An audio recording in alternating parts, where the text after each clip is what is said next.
Oh, there's stuff. We even, yeah, yeah. Although I think apps, they have done it, um, Made up. day of at 10 a.m. Yeah, so.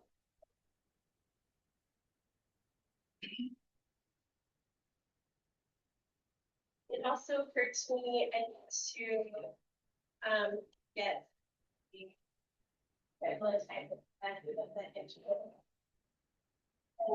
Um, I can, the word is house, I got all the signs. Oh, there's a bunch of stuff. So that's all the signs that go on this neighborhood. I like it. Okay. Okay, But I also have a garage. yeah.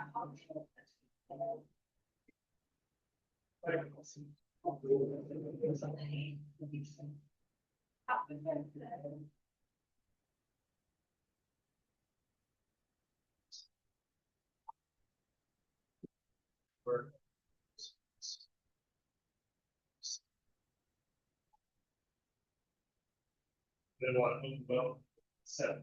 So it's I liked that. That was a good idea. like play it by ear, like Also, 3 people show up, yeah, depending on how many people, if it's mostly, 30 people show up. yeah. If it's mostly the board and our interns that show up today, then, yeah.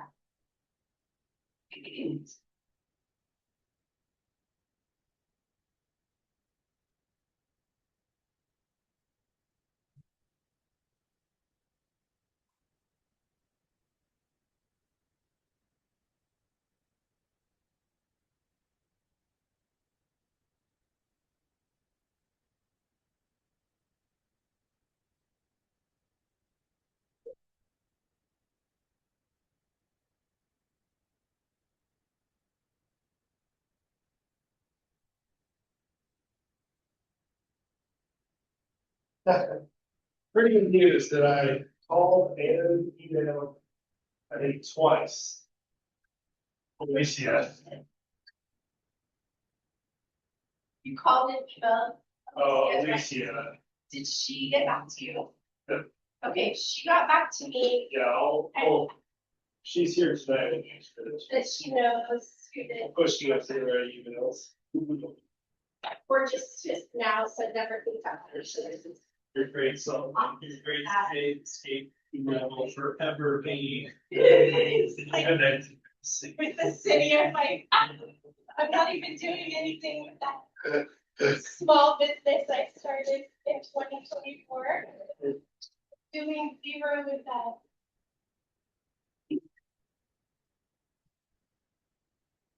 Yeah, sadly, so many people have that address, so. Right. It's just how it happens, right? Yeah.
out. Okay.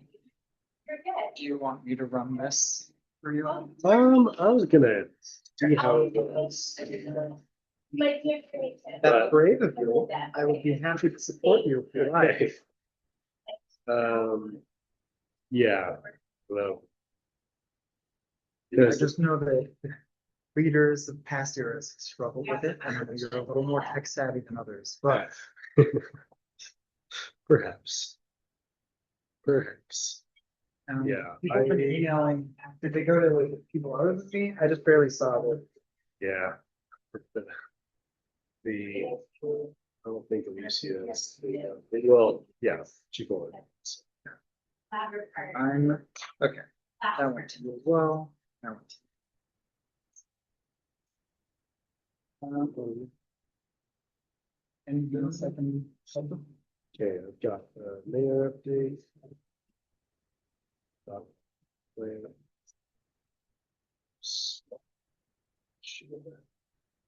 I don't think so.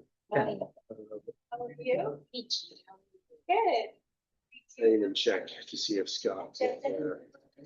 Finance line up there. I have things. So, And then. okay. Okay. Are you gonna try to do this yourself? I'm I happy to help if think you'd like. so. I mean, you want to stand close. Okay, I'll just sit right here. I generally try to organize it just in one Chrome tab with various like things that are. I think we'll see. Sounds good. Of course, I have all the other campaign with fine. Yeah. 270 people. Yeah, I said this to Jimmy when I talked to him. New perspectives. I think we should write down who will do what when, and that'll be a good start. Great. So keep your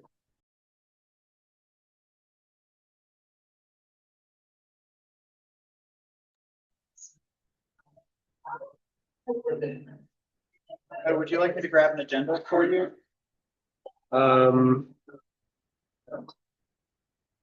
Thank you. That the printed agenda. Is it just the print out of this webpage or the? No, it's yes. How you doing? Good.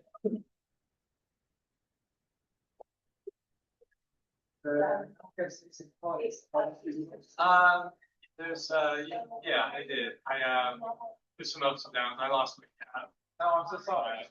Yeah, very sad, but I've been around Christmas, so more than better now. But yeah, we also did like a family vacation with the wife, just it's about great. I got stung by a jellyfish. Oh my gosh. Yeah, like multiple jellyfish. So it was an ordeal. I'm still dealing with it. I can see like this, yeah, it's like one big around my chest and down my arms. Yeah, right. Worst pain of my life for like 3 hours. And kind of tapered off. Test. And dealt with just kind of like All right. mild for like a day, and then it's just That's wild. so like right. Yeah. So what would I wear? The slide first. 10 days out. That's like 6 Bob show just 100. And you pretty much say watch 10 days. And it's not like everywhere. It's like quite. And not every month is crazy. Some are another. It's like really bad. And but to the hospital. The next day, I went to the beach. Black first day. Right to the beach. And I was just in this one beach area. So yeah, it was like the perfect storm, and I felt something to it. Now I know. I did that period. Yeah, that's so weird. Yeah. I remember that. Yeah, I'm surprised I didn't just go to the beach. You did the very next day. They'll be like, Better. Yeah. Yeah. Yeah, that's why it was last week.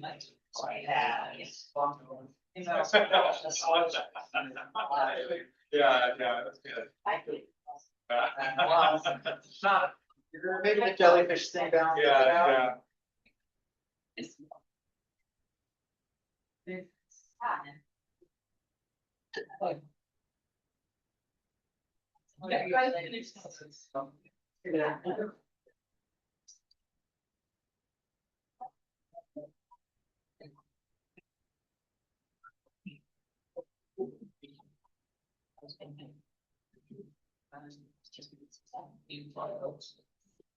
Yeah.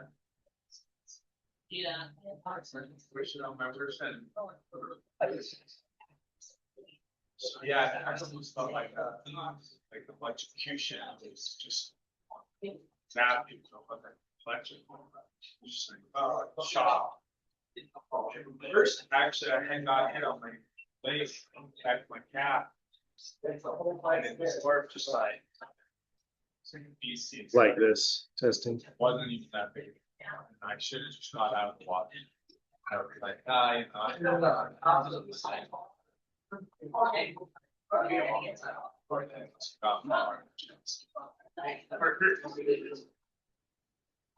no, I could get out. It didn't kind of like, it kind of intensified stuff. There's you know, shocks you, but it's not crazy. 5 minutes, 10 minutes, 15 minutes. So it's hard to breathe. Almost went into shock. Nothing was and go down except hot water. So I just since the shower, just talking to hot yeah. I don't know. They say it should just last long.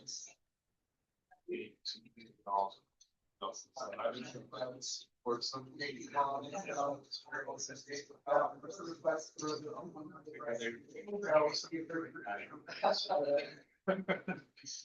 but I'll save them $200. Yeah, for sure.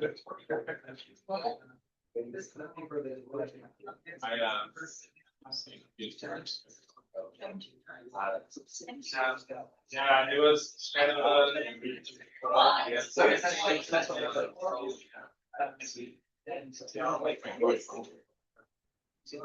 felt like I was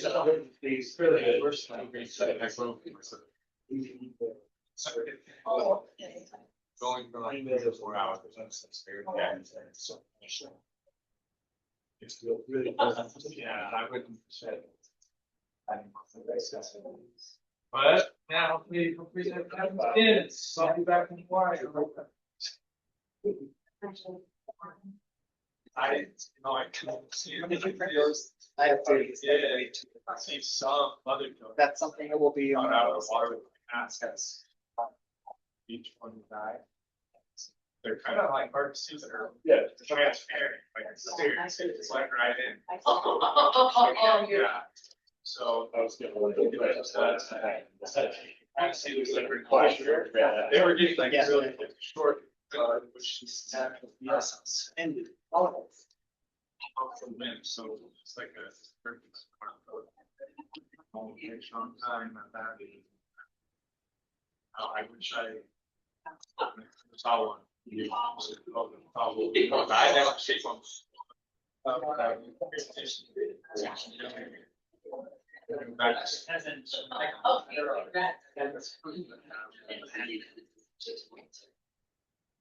You know, I did actually, I saw like scroll down. On the surface, so she checks back into it. 3,000 about that. Where it was. Ratings. Part of the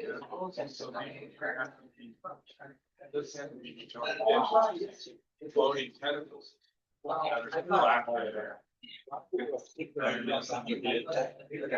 So where we were, there was a abandoned set.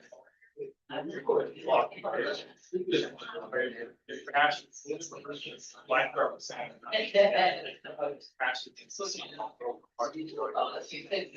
all trapped in this beach areas. I couldn't push anywhere else, so I was just like, you just. Oh, yeah. Yeah. I was such like here, maybe they stayed on us like. I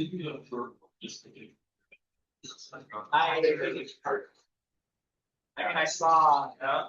Big Ron, I went, oh, If you were. you always, I couldn't remember those stairs. Everyone knows the quick way here.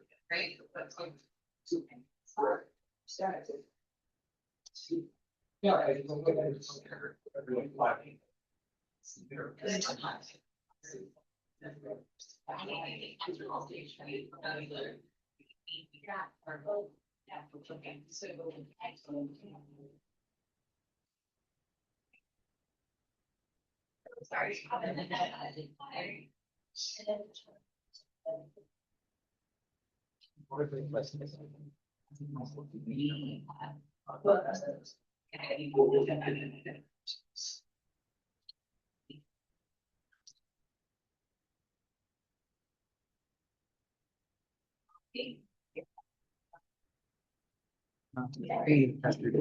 Could also get injured. I was thinking There are. so many more bodies. There's ample supply.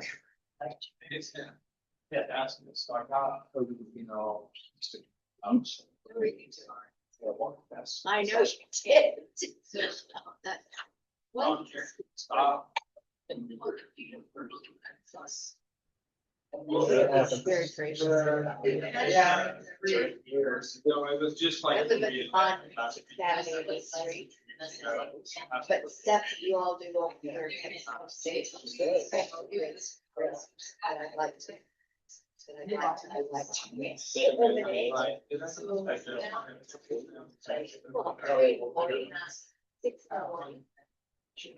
Just sitting there rubbing their hands.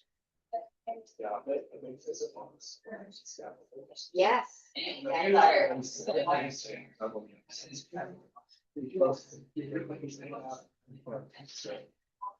I keep thinking someone's getting trash. They told themselves, but I guess nobody has yet. I can set my balance. I've done 6 motorcycles at one time. What are you doing? I know why you're taking, but really, are you 12?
Well, I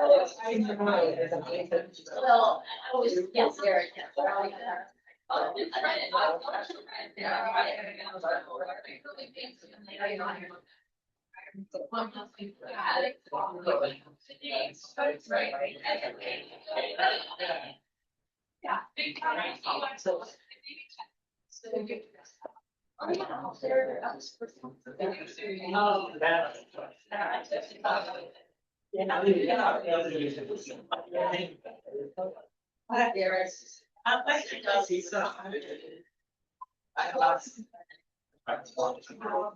Yeah, that's really. I don't heard good things. Very sad. I haven't watched it all, but people are watching.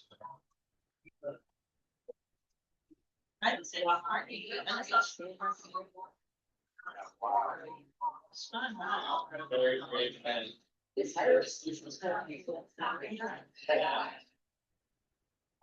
right side. Oh my god.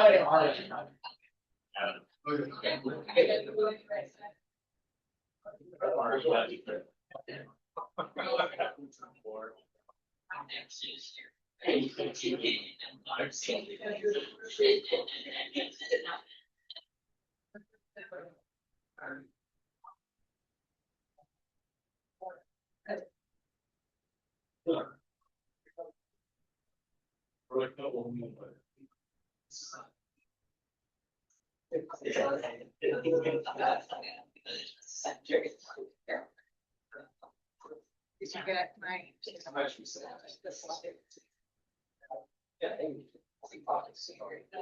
I do.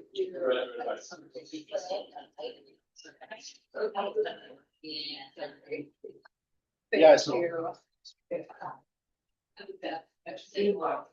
No worries at all. Okay, perfect. Right. Thank you. Oh, yeah.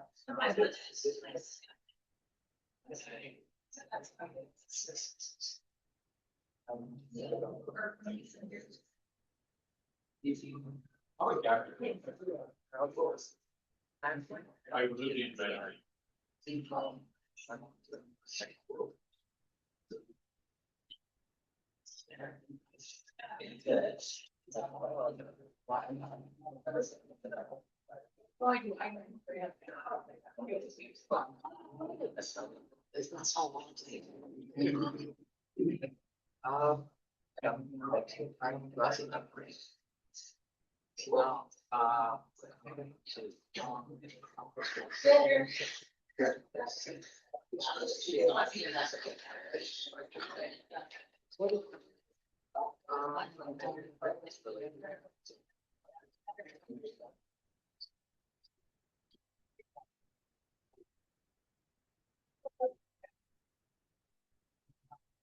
So.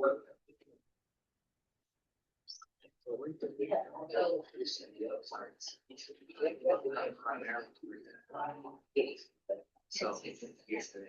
Most of the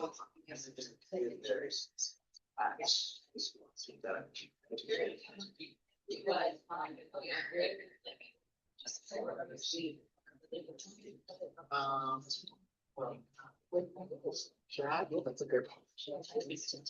Yeah.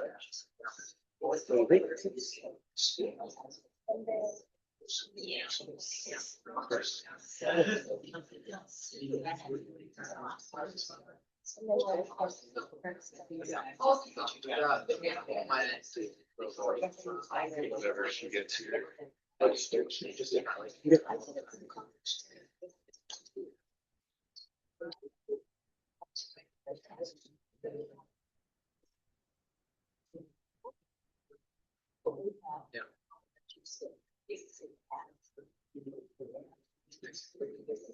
I remember your talk.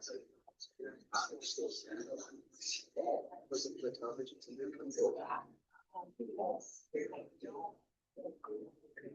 Yes.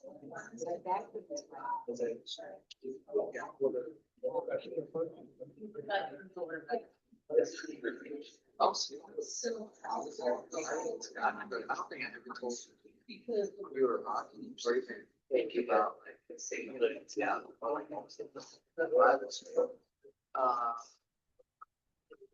Down. And then I also. What? And I was like, I stopped saying.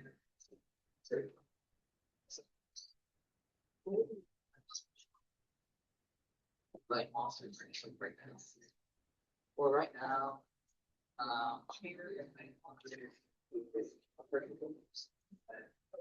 Alrighty. I think we can probably get started. Can anyone hear me? pretty well.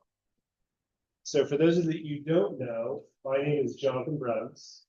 I was elected chair of this council for in November.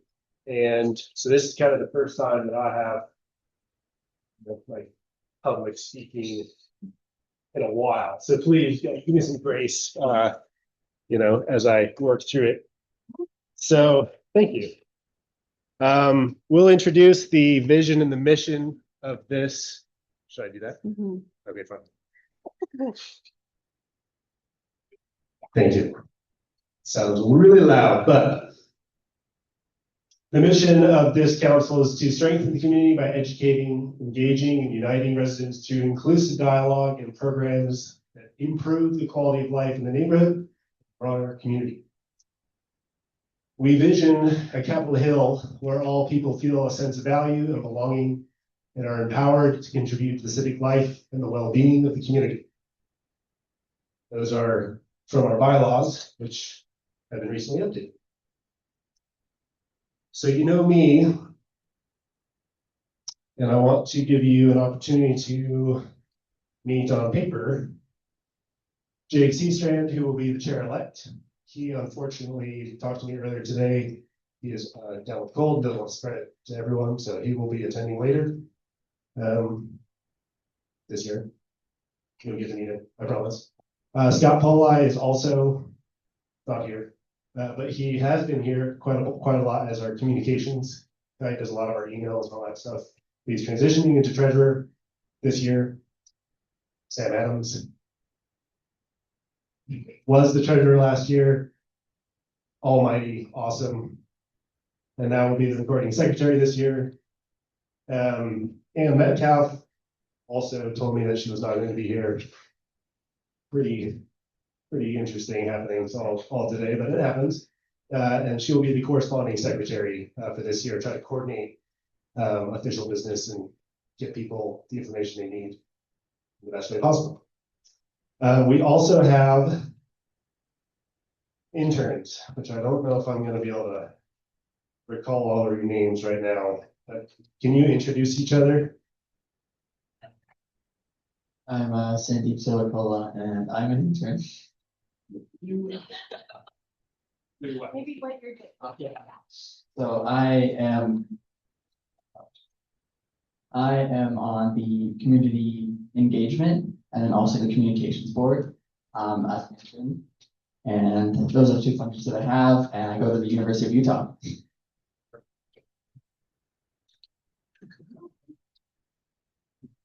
Hi everyone, my name is Autumn Mead. I'm on the Transportation Infrastructure and Planning Committee, as well as the Environment and Events Committee, and I'm really happy to be here, and I'm also a student at the university. Hi, I'm Emma Hadlock. I'm also a student at the University of Utah, all of us are, and I am on the Communications, Governance, and also the Community Engagement Committee. Hello, my name is Achol. I'm on the Finance and Governance Board and also a student at the university. Hi, I'm Mason McCann. I'm on the comms, finance, and events boards. And I also am a student at the University of Utah. Go Utes! You want to talk a little bit about how you get that?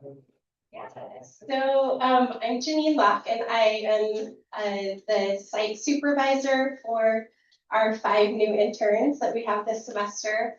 They are helping CapHill Hill Neighborhood Council with our committees to help our committees get up and running. They can dedicate anywhere from 6.5 to 10 hours a week of their time. They're full-time students. This is a program through AmeriCorps or UServe, the University of Utah, particularly the Hinckley Institute of Politics. And if you work for a nonprofit, you can apply for your organization to receive interns, to be a hosting site for interns. And you can hire just one or a couple, or like us, so we went with 5. And we're really excited. Each of them are going to help us with a different, with a specific project. And especially on our comms team. And then they're also going to be doing things like community outreach when we're asked to partner with another organization, such as the Utah Film Center.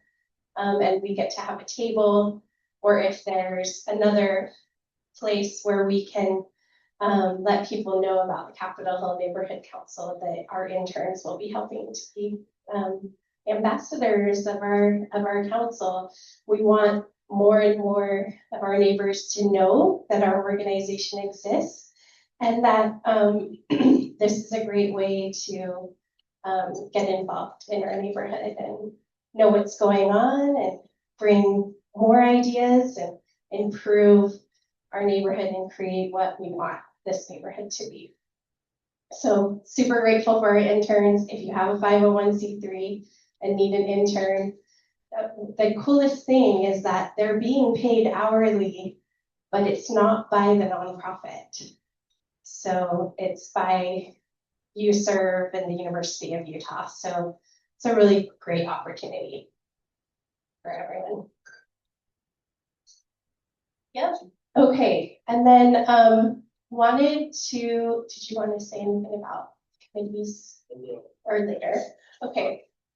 Yep. So we have an announcement from our community partner, the Utah Film Center, partnered with us last year and is partnering with us again. We were able to have a few film screenings last year. At the beginning of last year, we had a film screening at the Capitol. Won't You Be My Neighbor, the documentary about Mr. Rogers. And then towards the end of the year, we had 2 family film screenings at the Utah Film Center. They have their awesome black box theater right there off of 4th West and 4th North. So every month, if you go to their website, you will see that there are various films that you can sign up to register to see for free. And the one that we're partnering is the monthly family film, which in February is an animated film on Frida Kahlo. Yeah, so can you click on I was just going to show you what it looks like in case you want to see. website for Utah Film Center. They're such a great community asset. We're going to be talking about community assets later on today, and they are such a great asset. We're so glad that they're right in our neighborhood. So they will partner with us once a month for the family film screening. And you can just go on, reserve a ticket for free, because it's kind of first come, first serve. And likely some of us from the Capitol Hill Neighborhood Council Board or our interns will also be at those film screenings. It's usually on a Saturday morning, the family film one. Yep. All right, and then I will kind of introduce our committee chairs. So we have like the board, it has officers, which we've kind of introduced. They help organize things. And then committees are kind of the liaison between the rest of the neighborhood. So in order to like help and organize and do that, we've committed to like create the committees to try to focus our energies into ways that can most impact things, both locally here and abroad. So Janine, who you just spoke or heard from, she is the Finance Development Committee Chair. Sam Adams, who you also heard from earlier, is the Governance Committee Chair. And at Cal is Communications. Christine Lutz is not here. But Community Engagement, Annie, what's your last name? Trujillo. All right. Is going to be Committee Chair of Events. James Wright is Environment. Is James here? And then Samuel 2 will be our transportation infrastructure and planning. Excuse me, it used to be traffic, it's not. Yeah, we want less traffic, more transportation. And so now we're gonna go to the financial report for December, which is. I am not the treasurer. This is a brief reprise, Don't ask me. but our treasurer is not here. So, finish out the year, we brought in what rounds to 100% of our targeted revenue for the year. So that's nice. Not quite in the buckets we budgeted for, but I won't complain about that. And then we only spent about 90% of what we budgeted for the year last year.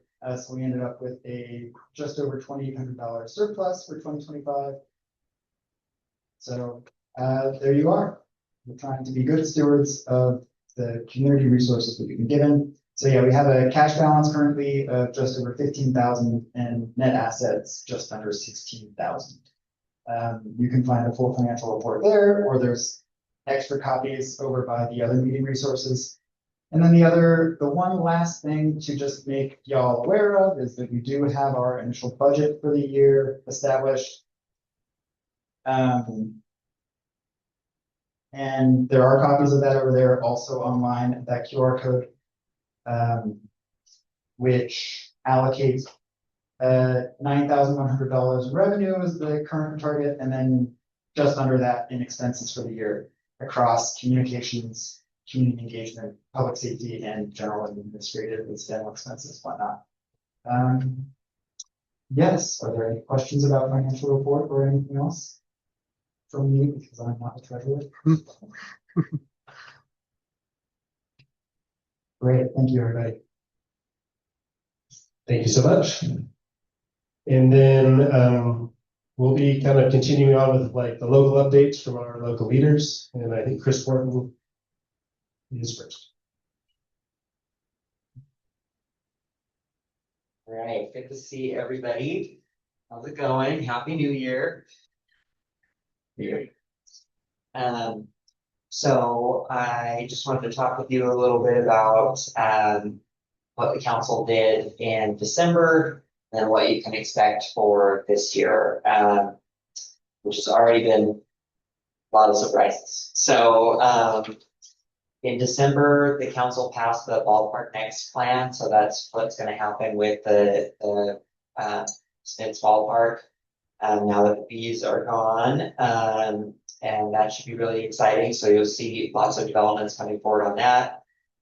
We passed some changes to residential multifamily zoning for 35-45 areas. So that's like an example of that would be the building next door, the Harvest. Not really any big changes for this area because it already was allowed, so no change there. And then we passed the annual water conservation plan, and we received an update on the public safety plan, which is was rolled out at the end of around this time last year. And that shows that crime in every area of the city is down, which is really exciting, and it's a low in about the last 15 years. This one unpleasant indicator, but I wanted to make sure and point out to you, because if you go, you can see all these crime stats on the Salt Lake City Police Department website.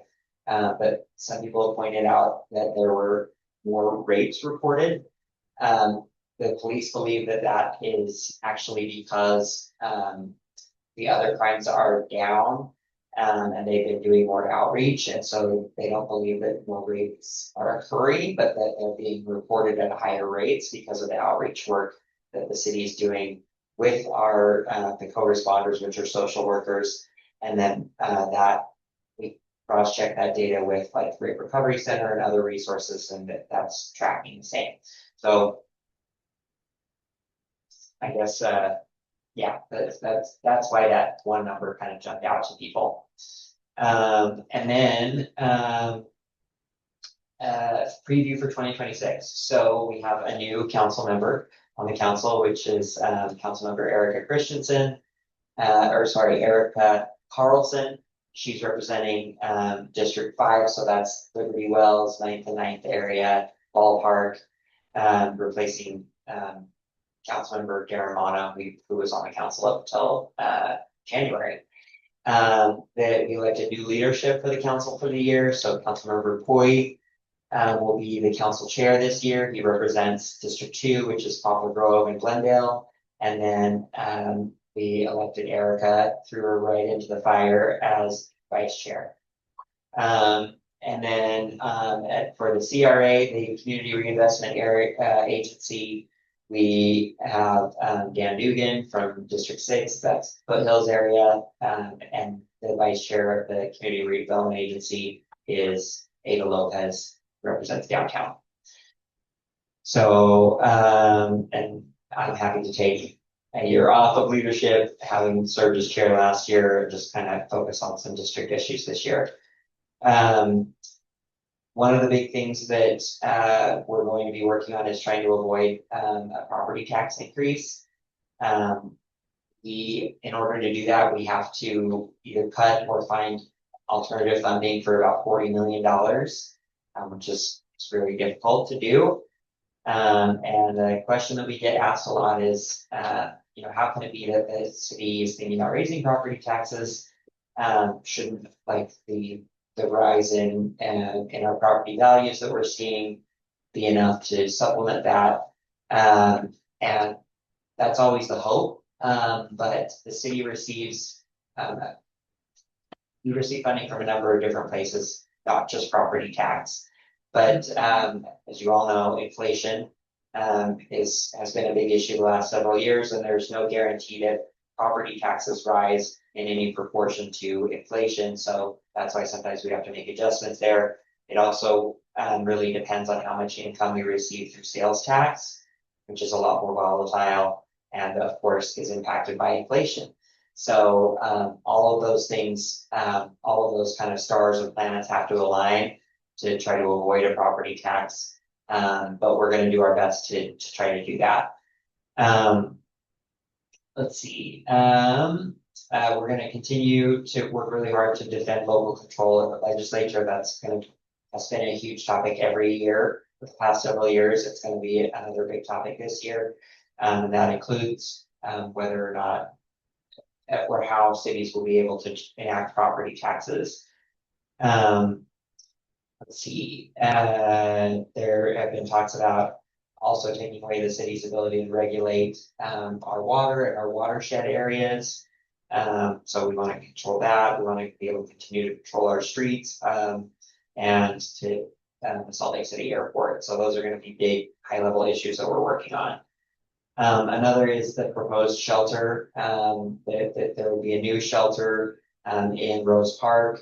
I'm sure you read about that. It's been covered a lot in the press. It would be a very large shelter.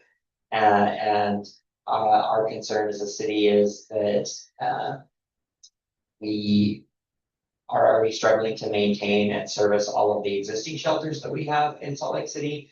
If this new shelter is built and they don't add funds for us to be able to do that, then we're going to be starting off in a bad place. And that includes, and that doesn't even address like how we're going to actually build the shelter.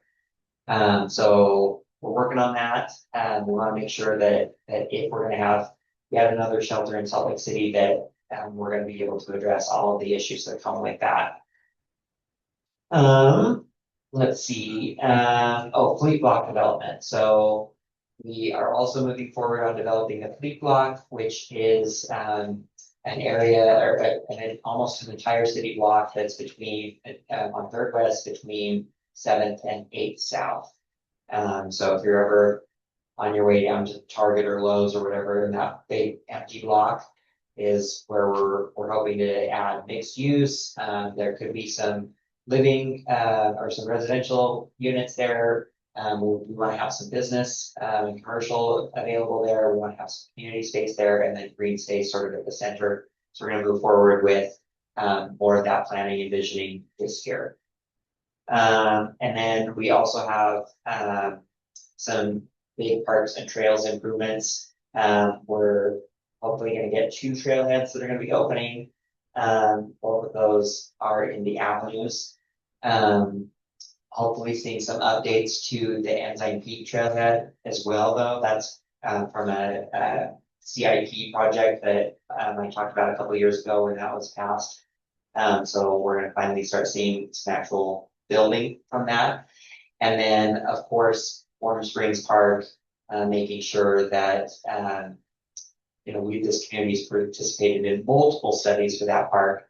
And I just wanna start moving forward on some of those. So I think we've planned plenty and it's time to start building. So, those are be my priorities and what I'm predicting for the year, and I'm happy to answer any questions that you have. Yes. Chris, any thoughts about why the crime rate may have dropped? I have 2 questions, actually. Sure. That's the first. Second, is have we been able to hire?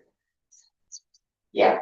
So the questions were, any idea why crime has dropped? And the second question was, have we been able to hire more police officers? And the second question answers the first. Yes, we have been able to hire more police officers. We have a fully staffed police department, for which we haven't had for the last couple of years coming out of 2020. But yeah, we have a fully staffed department now, and that really has contributed a lot. I don't know if you've noticed, I've noticed a lot more police engagement in the downtown area, police just doing more patrols. And that's really helped a lot. But I also want to emphasize that as part of the city's co-responding model, we've also invested in other forms of response from the police department other than sworn officers. We have a civilian response unit that can deal with, very low level complaints. And we've invested a lot in making sure that we have social workers that can go with police officers to certain calls and help with those situations. We get a lot of calls that are not crimes, but they are emergencies, and the social worker can be really pivotal in those situations. Good to know. Yeah, thanks. Chris, you mentioned Warm Springs Park development. I'm actually curious, don't know if you know off the top of your head, but what are some of the big items for that? Yeah, so one is a community garden. Another is whether tennis courts have been out of commission for a long time. Do we resurface those as tennis courts? Do we make a pickleball courts? They're nothing right now, so there's some blank space, so we definitely want to activate that. Updates to the bathroom there. I think that there was some talk at one point about expanding the dog park, but that may or may not happen. And then we want to get new playground equipment.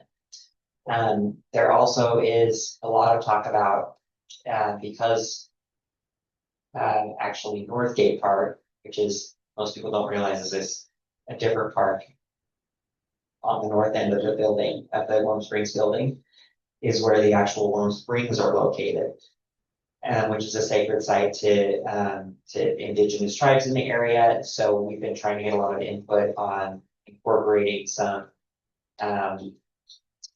like space that recognizes and kind of honors or celebrates and highlights that as a protected and important space. So that is going to be a component as well. And I think we'll probably combine them into one park. I think we will. It doesn't really make sense to have them be two. They're literally next to each other. So yeah. Yeah, thanks. Any other questions I can answer? Thank you, I really appreciate it. I have to take my daughter who's to her 18-month appointment today, and she had to get 4 shots, including her flu shot. She's not feeling so great, so I'm gonna take off early tonight to go help take care of her. But I wanted to make sure to be here with all of you, wish you happy new year and give you that update. And then I'll look forward to seeing you all in February, if not sooner. Hey, thanks so much. Appreciate it all. Congratulations. Thank you. Thanks. Up next is the city liaison, Lucio De Leon. Did I say that correctly? Heard it so many times now. Leon, Yeah, yes. De Leon. Okay, thanks. Good evening, everyone. My name is Alicia, and I am your community liaison to the mayor's office for District 3. So Mayor Mendenhall, how is this office? They like Hello? heat fattens. You can raise my voice. Hello? Okay, there we go. So Mayor Mendenhall is delivering her city, State of the City address, Tuesday, January 27th at 7 p.m. You can see her speech on YouTube and on Facebook, her Facebook account. Hope to see you online. It's about Instagram. No, it's not gonna be featured on Instagram. Maybe just a snippet, maybe like a couple of seconds or something. I'll tell Coms about it. Yeah. So in less than 30 days, the Milano Cortina 2026 Olympics and Paralympics Winter Games will begin. And so everybody will be watching the entire world, and we are hosting a watch party at the Civic Center, which is in downtown. The address is right there, it's just right across from the City and County building. So come on down to cheer for Team USA. The live entertainment will start at 5, and you can also visit the link there so you can have more, figure out more information about what's happening that day. But hope to see you there and party. There's food trucks, live entertainment, I think DJs, and it's open to families and friends and neighbors. So the Salt Lake City Police Department is hosting community meetings, open forums on a quarterly basis. It will be hosted on the first Wednesdays of the month of February, May, August, and November. Meetings start at 5:30 p.m. and they are at the Sorensen Center, which is on the corner of 1300 South and 900 West. If you plan on attending, please RSVP. They will ask you 2 questions. How many adults will be attending and how many kids will be attending, so they ensure that they have enough staff for daycare, and also if they have enough food to feed you all. If you have any questions, please contact the outreach team for PD, and you can give them a call as well. That QR code at the corner there will give you more information about those community meetings. I think you can sign up for email notifications or reminders. What they do there? Chat.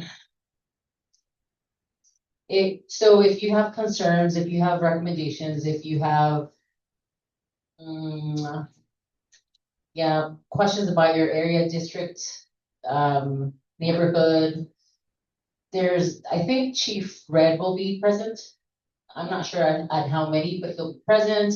A team of the outreach team, it'll be PD's social workers team.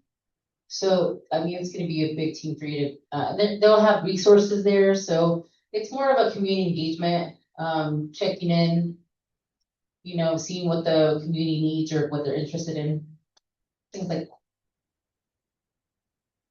Great question. So the point in time count is a yearly event or a yearly activity that is mandated by the U.S. Department of Housing and Urban Development.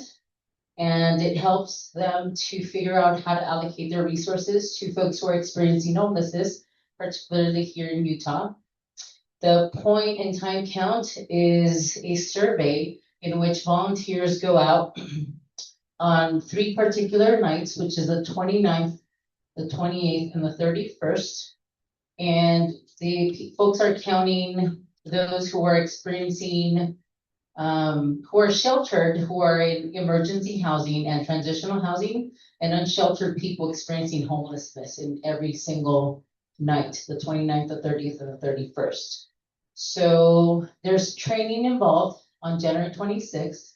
QR code will take you to more information on what they need in terms of volunteering, and also for you to sign up. They're also accepting donations, and you would have to drop those off by this Friday. So.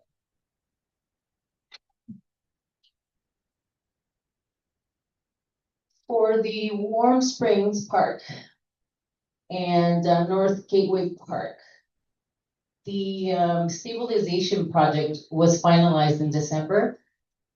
And I wanted to bring you project details in case you are interested in knowing a bit more about Warm Springs. There's the project manager, his email. And I also want to encourage you to sign up for their newsletter, or if you want to get a copy of or project updates on both of those sites. I gave you the steps on how to get there, or you can also go to the link.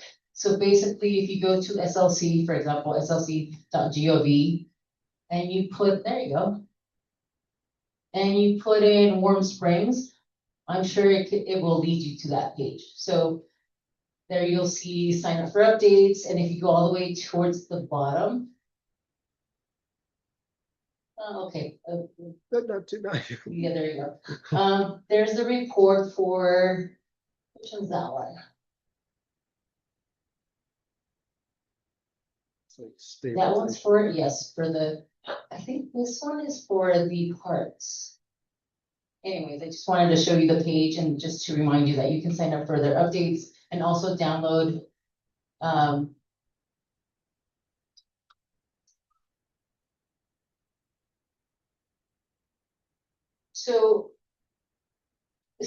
this is the page. So if you go further down to this page, there's a link right there and it says the project page. If you click there, they don't give you everything that's going on currently. What's been going on in, last year and what's going to happen this year. Construction is expected to start in summer, and there's not a secure date, but it's around that time. Yep.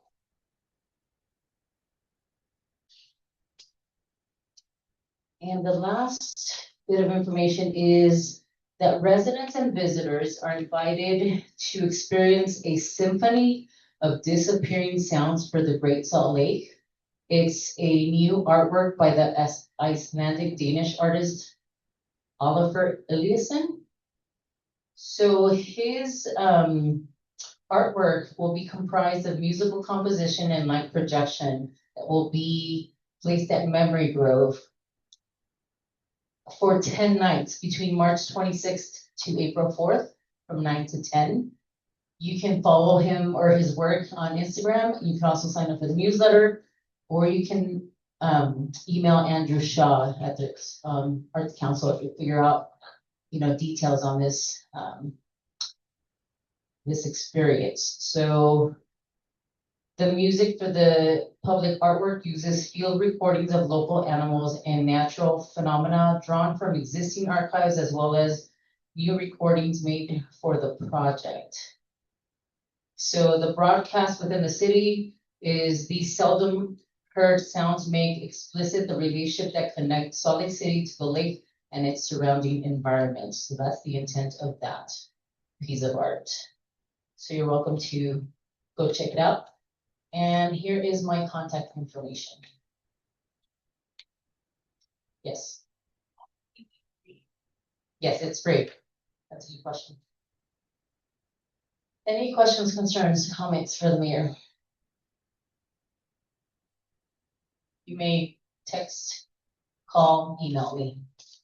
Thank you. Yeah.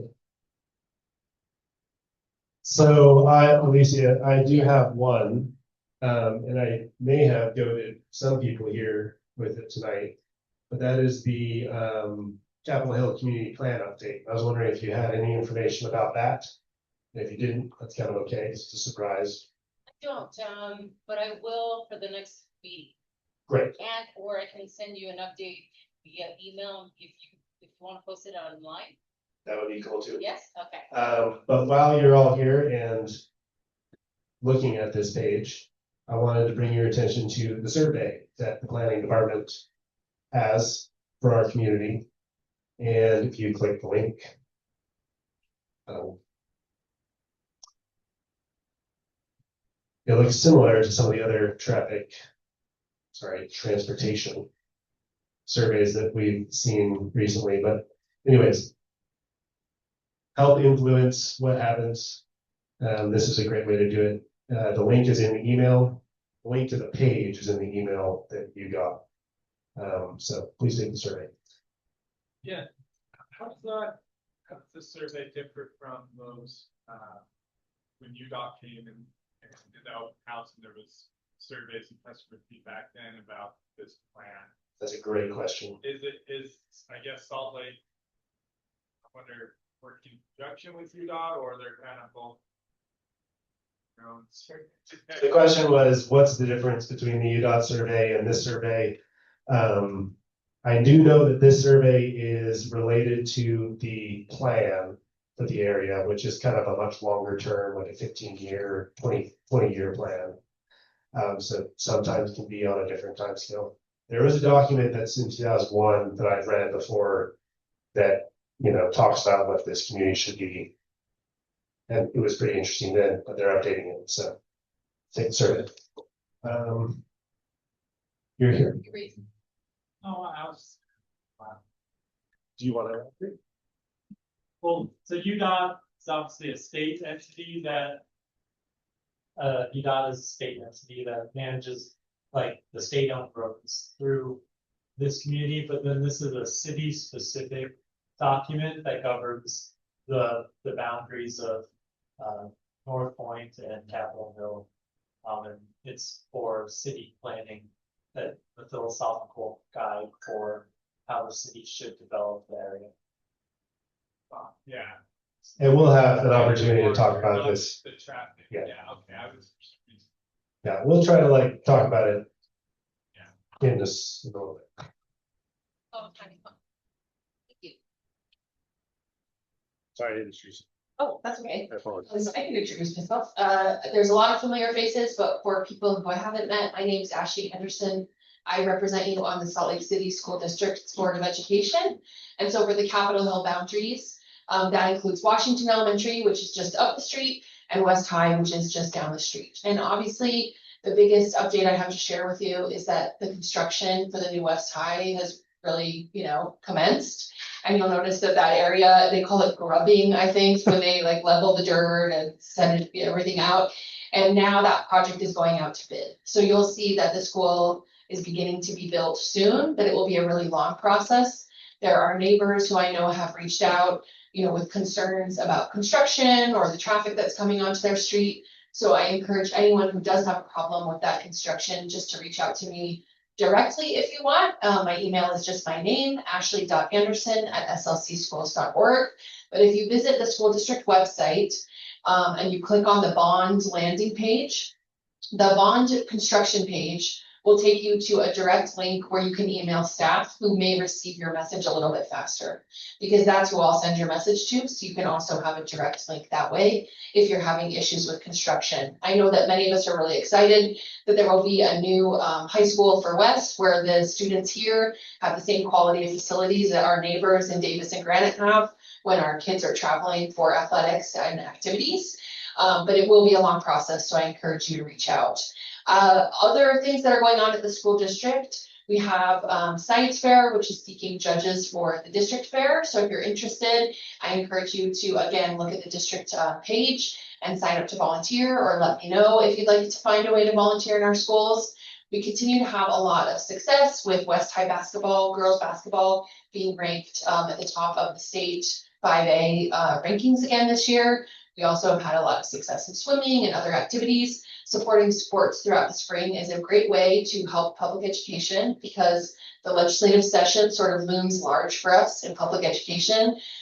We know that the state legislature has asked all government agencies, including our state board of ed, to consider reducing their operational budgets by 5%. That would be a significant reduction to the revenue we receive for essential services for kids. So we're watching that budget process very closely, as well as other legislative updates that are happening. But other than legislative session, things are really positive in what's happening in our public schools. Do you have any questions about what's going on? Yes. No, can you elaborate on like the volunteering? Oh, yeah, how to volunteer in school. So the question is, can I elaborate on how to volunteer in school? On the district website, there are often posts about how you can get involved. But if you wanted to help, you can email me, and I can also give you my email address after this, and I can kind of point you in the right direction. But for district science fair specifically, it takes place in early February, February 2nd through 5th. And students are judged via Zoom so that they can get enough judges, and students don't need a bus to travel to the district office. And so they're looking for community members who can dedicate about 2 hours in a block to listen to student projects online. And it's super fun. You get, the high school students are splicing DNA in labs, and the elementary school students are trying to figure out if cats are left or right paw. It's like a big range of projects, and they're super fun to listen to. So if you are interested, you can find more information on the district website, but you can also send me a message, and I can point you in the right direction. Thank you. And Yeah. would that be during business hours? It is during business hours, so if people can't do it, there are often other ways to volunteer in schools, and I really encourage people, if they're interested in that, a quick thing to do is reach out directly to a school's principal or to me with a way that you might want to be interested in helping. Because it takes a village, as the saying goes.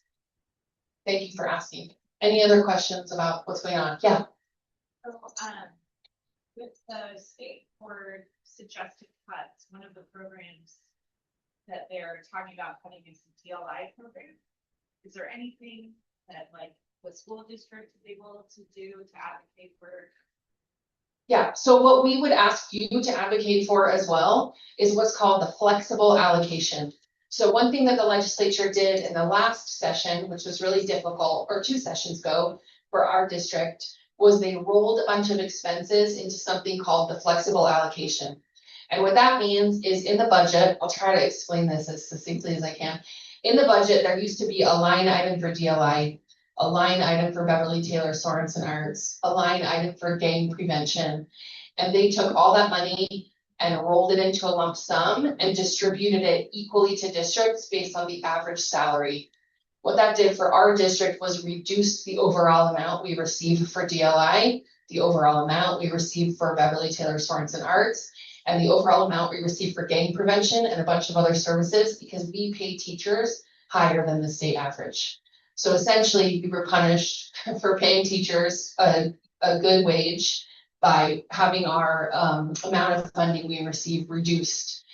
The last time the legislature made a big roll-on into the flexible allocation, that was the first thing they tried to cut in a budget cycle.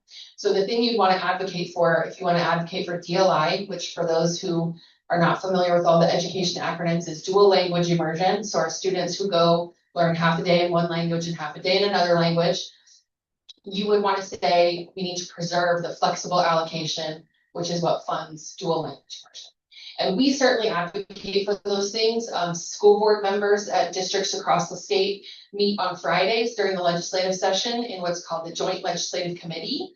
And we give advice through the School Boards Association and the Superintendents Association on the bills we support or oppose. Obviously, our voice is somewhat diminished in a legislature that is a supermajority and makes the decisions largely that it wants to make. But the thing you would advocate for, and that we will also be advocating for, is that flexible allocation, which is how DLI is funded. We will be probably in a better position than some of our neighboring districts for dual language immersion, because we have relatively fewer schools running those programs than other districts do. And so I wouldn't expect to see large changes, but it's important to know that that is something you're looking for. Yeah.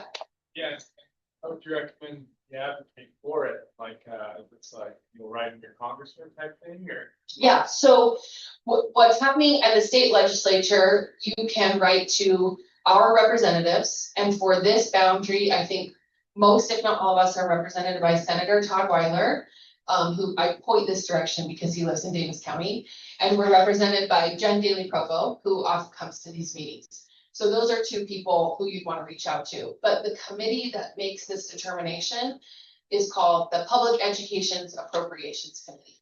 So if you were to go on the legislative website and look up the Public Education Appropriations Committee, that's where you might send an email that says, hey, I want to make sure that you are supporting, keeping the flexible allocation for our public school districts, or just whatever you can name whatever program you want. That's just where DLI specifically is. Why are we Yeah. represented by so many things? That is a great question that I believe the courts are working on answering for us. I think that what a lot of us, my state school board member now is in Davis County, but I have a very small district precinct and there are 3 state school board members in it. So our precincts are just, not all aligned, as we know. So, but a good question for us all to mull over in the long winter nights. Any other questions about what's going on in public school? I know that's a little bit of a downer to end on with funding, but we really do a lot of awesome things, I think. So thank you very much. Thank you. I put your contact information up behind you. Oh, awesome. Yes, you. Thank you. Fun fact, I graduated from West High School in 2010. Okay, so we have Jennifer Davey Pro hopefully coming to this meeting. She's not here yet, but it's kind of a tenuous time situation. So Cassie, if she does come during her presentation, we'll relinquish time to her. Okay. Up next is Cassie Powers, who is a board member, and she's going to be presenting on asset-based community development. That's all. I will present it somehow. Here's this. Oh, there's a big button. Okay, do the button. His Zoom is doing too.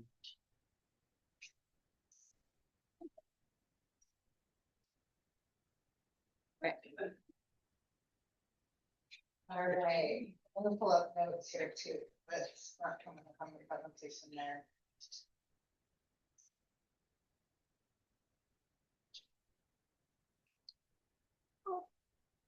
All right, hi everyone. That's the wrong date on here, but other than that, this should be accurate. So I'm Cassie Power, and I am talking to you tonight about asset-based community development. And maybe we can go to the next slide. I'm just going to give you a quick overview of who I am, so you know why I'm talking to you about this. The first thing that you might want to know about me is that I'm your neighbor. So I live here in CapHill, and I'm also serving on the board.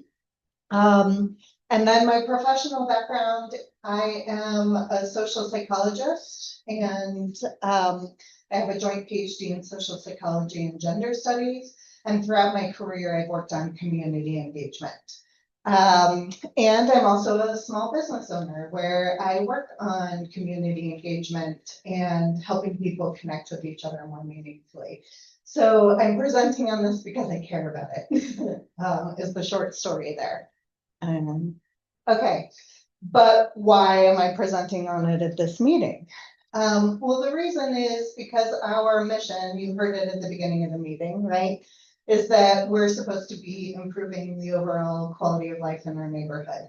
And so asset-based community development, also conveniently known as ABCD, is one strategy that we could use if we decided. So this isn't something that we as a board have decided to do, but if people were interested, this is one strategy that we could use to meet our mission.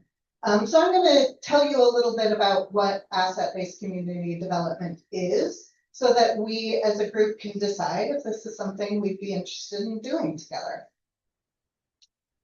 Okay, so asset-based community development is a method for sustainable community development that utilizes and leverages existing strengths within a community. So this is important. So the focus on asset-based community development is on community strengths, not on the problems. So often in community development, we're thinking about what's wrong, what do we need to fix, and then fixing it. So ABCD just has a slightly different focus, and the focus is on finding the strengths and then leveraging those strengths as a way of improving the community that we all live in. So yeah.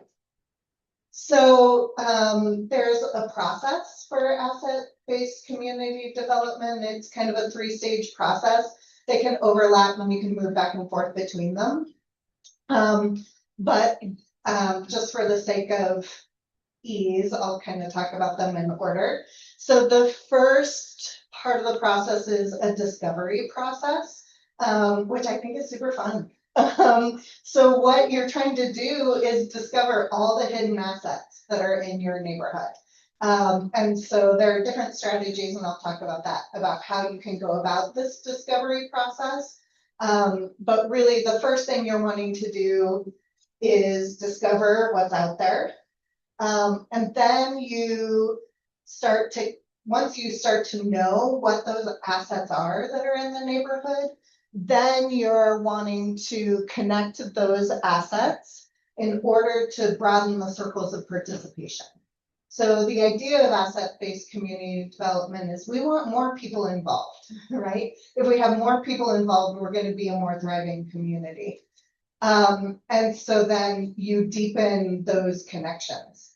And then the last thing is you mobilize. So you mobilize those connections that you've developed to actually meet your neighborhood goals. So that's the broad overview. I'll talk a little bit more specifically about each of those pieces. Okay, this slide is kind of packed full of information.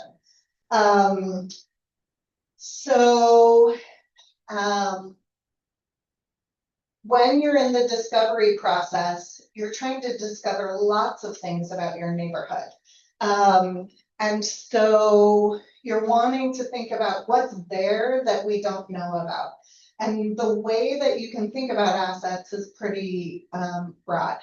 So one asset in your neighborhood are just the people who are there, right? And there's all sorts of things that people in our neighborhood know, right? And do that we don't know about. So maybe I mentioned this before at our board meeting, but like maybe you have a neighbor who has a great skill at baking sourdough bread. And I know that was kind of a COVID thing, but you might have a baker in your neighborhood and that's an asset that is in your neighborhood that you may not know about because mostly it's happening in their home behind closed doors.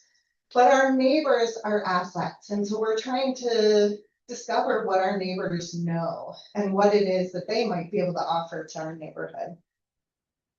So that's the first kind of thing you're discovering is you're actually just talking to people to find out what they know and what they can offer. Then there's association. So of course, we are an association here, a neighborhood association. Pew, pew, pew, pew. Done. Try that one. Okay. All right. Yeah. So then association. So according to asset-based community development, associations can be formal or informal.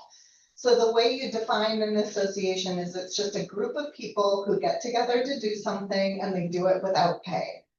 So that's an association. So we're a formal association of our neighborhood, but another association might be the people who meet up at 6 o'clock at the dog park at Warm Springs. That would be another association of people because they're getting together for a common purpose. They're not getting paid to do so, right? So you start to find out, well, what are the associations that are in our neighborhood? Who's getting together for book clubs? Who's getting together in knitting circles? Who's getting together to talk politics? What are the associations? Then the next level are institutions. Now, the way you distinguish an institution from an association is that institutions are people who gather to do something, but they do it for pay, right? So we have some amazing institutions that we've heard about so far tonight, right? So schools might be an institution, as well as, I had one in my head that just lost that just left my head. Oh, the Film Society, right? That's another another institution in our community. So you're trying to discover what are all the institutions that are in your community. And then the next is places. Those places can be natural places or built places. So again, an example would be Warm Springs, would be a place that's an asset in our neighborhood. But I gave this as an example before when I talked to our board as well. One of my friends went to a rally at the Capitol, and when she was going, it was one of the bigger ones, and so there was no parking. Someone who lived in our neighborhood flagged her down and asked her if she was going to the rally. She said yes, and they said, you can park in our driveway. So that becomes a place that is an asset. Our driveways can be assets, right? So places as assets can be something like Warm Springs, it can be a driveway, or it might be a building, right? So there can be all sorts of places. The library is, of course, one of our assets. And then exchange is another community asset. So it can be formal exchange. So we might talk about exchanging money in our small businesses, right? That would be one form of exchange that can be an asset in our community. We can shop local, right? But those exchanges can also be less formal. So anyone who knows me knows I get super excited about the idea of, although I've yet to actually implement something like this, but I love the idea of thinking about exchanges that aren't just based on money. So there are communities that have created time banks. So you might put an hour of work into the time bank for your neighbor. So you might, if you know how to cut trees, then you can help someone trim their tree at the right time of year so that it'll thrive, right? And then you've invested an hour into the time bank, and then you get to get an hour back out, right? So exchanges don't just have to be monetary, they're just about all the things that we can exchange together that can be resources. So you can do a thing where you're exchanging, you can trade clothes, right? So it's about taking things that we might normally take outside of the neighborhood and see them as assets that we can use in our neighborhood together. And then the last one is culture. So this might include history, it might include present day communities. So the diversity of our community makes us stronger. And so recognizing what all of those pieces are that are in all those different cultural pieces in our neighborhood, they're also an asset. So the discovery process, you're really just trying to discover all those assets in all of those different areas. So you can imagine it can be a really fun discovery process. Okay. So tools for discovery. One thing is you just start to ask people, you talk to your neighbors, you stand outside the library, right? So one tool of discovery is just talking to people. And I can talk more about, so you can ask people about gifts of head, that would be like knowledge sources, gift of heart. So what is it that people care about?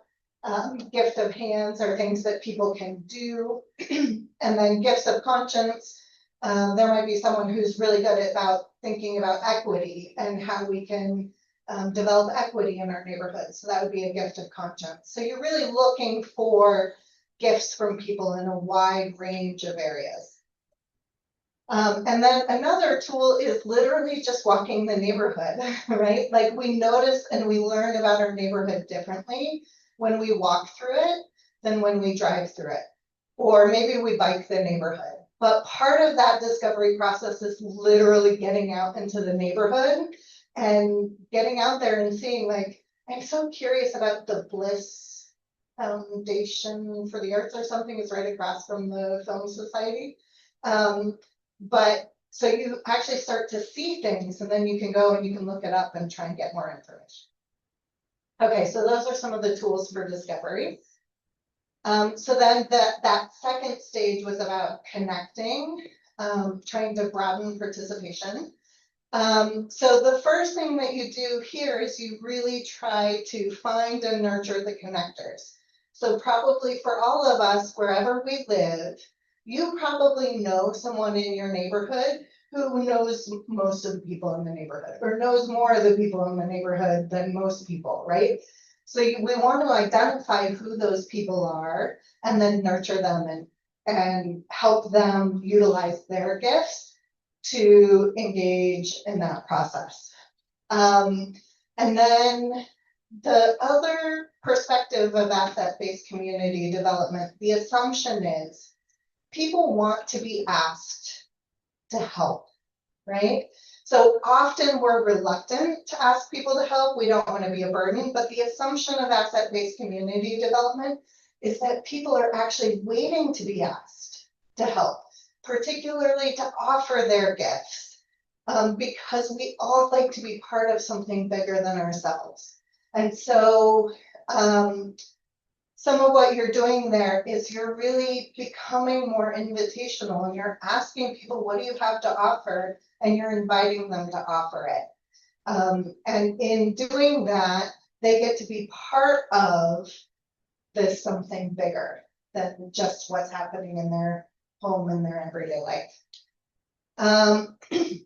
And then you're connecting neighbors who have capacities with neighbors who need them, right? So those connectors know that so-and-so down the street needs help with shoveling, for instance. That maybe it's not safe for that person, maybe they have some mobility issues and they need some help with shoveling. But we also know that one of the gifts that they have to offer is like they're really good with kids. So maybe they could support someone who needs someone to watch their kid for an hour because they ran into traffic on their way home, right? So you start to connect the people who have something to give with the people who need the thing to be given. And then the other thing you do is you connect neighbors with shared interests so that you're starting to build that associational life, because then you're getting a neighborhood where people know each other. People know what's going on in each other's lives. They are invested in each other, right? So you start connecting people with shared interests. So you say, oh, I know that there is this group of people who get together and knit. And I know that there's this person who loves knitting who's doing it alone. So I'm going to connect them so that they can start to do that together, right? So that's the connection phase of ABCD. And then the next one is then you mobilize. So then once you've deepened this associational life, you've connected people, then you start to have these community themed responses to neighborhood goals. Where is it that we want to get as a neighborhood, and how do we use all these assets, including all these connections that we have with each other, to meet those goals? And then at this point, it's helpful to have an association of associations. So it's like a big umbrella group that kind of knows what all the other associations or groups of people are doing or care about. And then you create a neighborhood vision. So you come together and you say, given all these strengths and resources, what is it that we want to be and how is it that we want to get there? And that's kind of your mobilization process. Okay, so a couple resources. So putting this together, I drew a lot from this book. It's called The Connected Community, Discovering the Health, Wealth, and Power of Neighborhoods. If you want to know about that, you can come take a picture of my book before you go. And then I've also included up there, the ABCD Institute has a website with a lot of resources. So that's the main page, but they have a resources page on there. So you're going to get lots of information about ABCD, easily accessible if you have internet connection or you come use one of the computers here at the library. So I'm gonna leave you with that. That's asset-based community development. If you're interested, come talk to me before you leave tonight. And the other thing is you don't even have to be interested in this. Come talk to me anyway if I don't know you. I want to know you. So again, I'm Cassie Power and I'll hope to chat with you.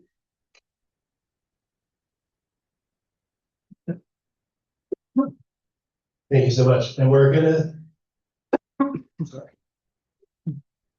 basically put that to work. And I think Janine has a vision for how this is gonna happen, so she's going to explain. So, and can we go back to Yep. the slide? Here, I'll tell you when to. Yep, right there. Yep, the Discover. Okay, so going back to this Discover side, the neighborhood building blocks, all that is hidden but beyond your front door, neighbors, associations, institutions, places, exchange, and culture. So what we're going to do now, we're going to have an interactive small group ideation session. And we are going to be by our different committees. So our governance committee will be over here. I've also paired up community engagement, even though our chair for community engagement isn't here tonight, along a few of the tables. So if our governance committee chair will stand over here, and then you can bring your chair over if that's the committee that you want to go to. So those who are interested in governance can come over here. Sam, will you explain what governance is? Governance is just here to grease the wheels, make sure that we're doing things in ways that involve the community, that we're being principled and democratic and deliberative, engaging the community. So making the structures that help facilitate all the wonderful work that we actually want to get done. And also on these small papers that you should all have, it tells you how you can get involved with CapHill Hill Neighborhood Council. It will also have kind of a definition of what the committees do. So governance is your thing. Over here is where you'll gather. If communications or community engagement is your thing, the communications table is over here. If finance and development or events is of interest to you, then you'll kind of spread it out. So this one has finance and development plus another community engagement. This one has events. And then, and our most popular, our biggest event of the year is Marmalade Jam Fest, but we also do a July 4th breakfast at Warm Springs Park. And then if you're interested in environment or transportation infrastructure and planning, then you're going to come over to this table. Now, what you're going to do is, and also if you're a committee chair, you'll head over to that table. So Annie, you'll head over to the events table. Samuel, too, you'll come over here to the transportation, infrastructure and planning. Jonathan Bruns will come over to environment. And so on and so forth. So, and interns, you have your assignments, so you can head to your tables right now. But what you're going to want to do at those tables is there are sticky notes that you can write on as far as what are the community assets that you know of in our CapHill Hill Neighborhood Council area. If you don't know what neighborhoods are in our area, there's a map over there at that table. But what are the community assets in terms of individual neighbors or associations, organizations, institutions? It might be Washington Elementary or West High School. the Utah Film Center, other places, Warm Springs Park,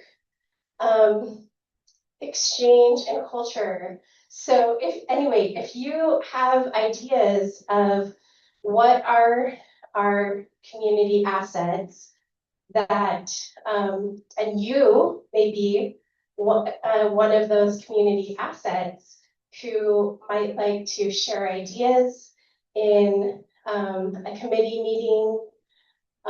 So what I'd like you to do is choose an area of interest to you.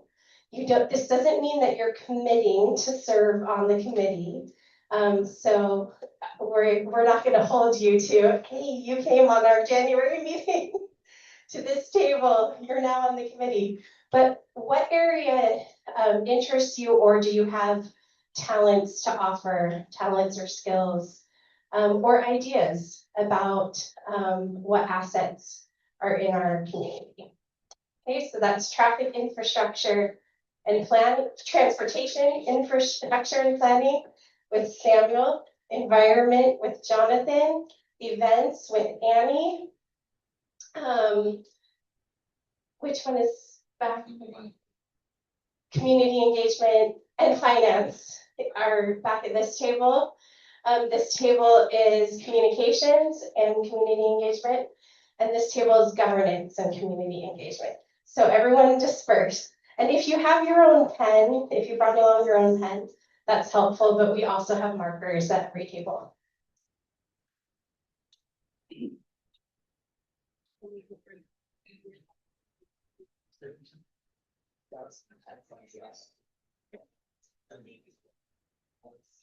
We are saying in a post-it note, oh, there's this association that's.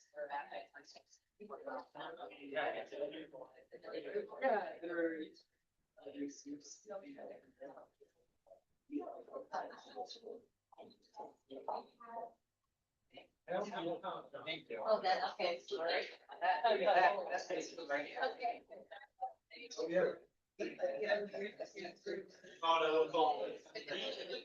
Hey everyone, sorry. We actually need to call you back for one last guest speaker, and then after she gives her remarks, then we'll disperse out to small groups.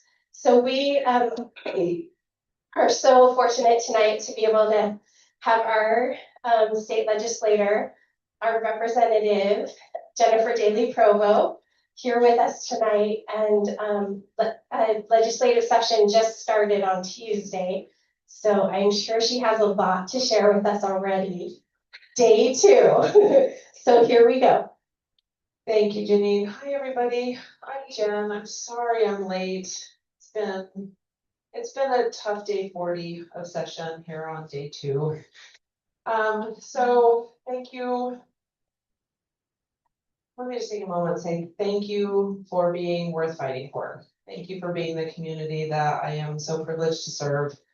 Serving in the Utah legislature is never an easy job in political times such as these. It's especially a challenging place to be sometimes, but I do love the policy work, and I am eager to give you a quick update on the couple of things that have come to light in the last 48 hours since we started session yesterday morning. Wow. That I'd like you to be aware of, and then I'll be back in February as well with some updates, and I'm sure that the landscape's going to change pretty fundamentally.